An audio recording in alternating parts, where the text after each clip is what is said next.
ৰাতিপুৱা শুই উঠাৰ আগতে সিহঁতে আহি আমাক জগাই দিয়েহি।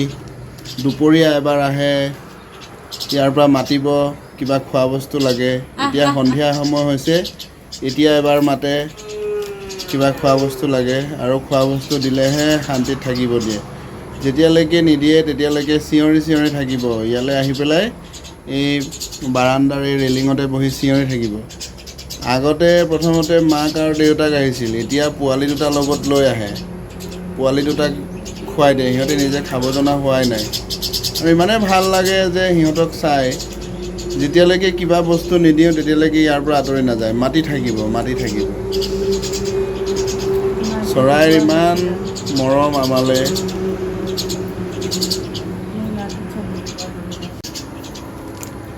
আৰু আমাৰ এওঁৰ মাতটো চিনি পোৱা হৈ গ'ল আৰু। যিমান দূৰৰ পৰাই নহওক, তামোলজোপাত থাকিলেও যদি ইয়াৰ পৰা মাতে, আহ আহ আহ আহ কৰিলে ইহঁতে উৰি গুচি আহে।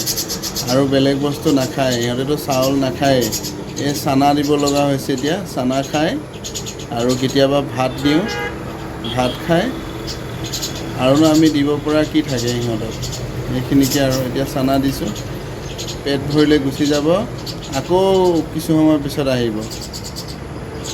আজি 5টা আহিছে, গোটেই পৰিয়াল আহিছে আজি।